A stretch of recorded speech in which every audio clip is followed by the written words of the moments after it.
Le paradis des marchands caravaniers, le site de Palmyre. Les marchands qui tiraient leurs caravanes de chameaux le long de la route de la soie devaient affronter un grand défi, la traversée du vaste désert syrien.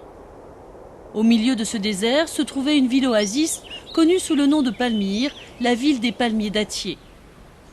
À partir du 1er siècle, après Jésus-Christ, Palmyre devint prospère en servant d'escale aux caravaniers, et cela pendant 400 ans sous l'égide de l'Empire romain. L'édifice le plus élevé de la ville est le temple de Bel, consacré au dieu suprême babylonien. Le toit s'est effondré, mais à l'origine, il était recouvert d'or. Le travail architectural révèle la beauté d'une grande époque révolue.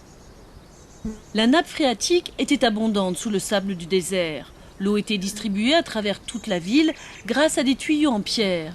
Palmyre était une ville oasis avec une réserve d'eau abondante.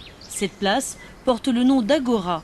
Les marchandises exotiques, comme les épices, les perles, l'ivoire et les tissus en soie, y étaient âprement négociés.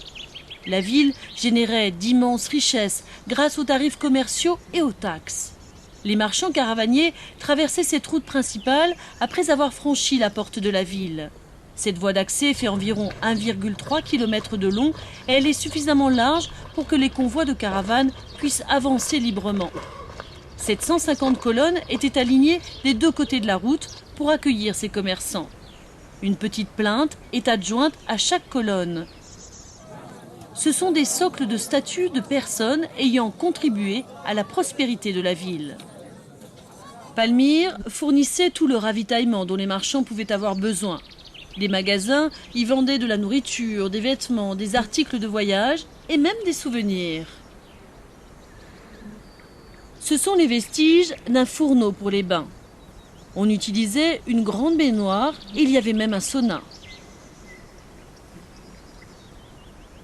Voici le théâtre de style romain. Il mesure 48 mètres de large et pouvait accueillir environ 2000 personnes. Des temples étaient même construits pour les marchands qui venaient des pays différents. Celui-ci est dédié aux dieux grecs ainsi qu'aux dieux arabes et persans.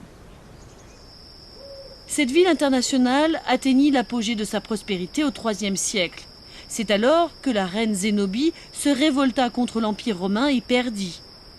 Les Romains détruisirent la ville. Ce qui était autrefois le paradis des marchands caravaniers s'est alors lentement enfui dans le sable.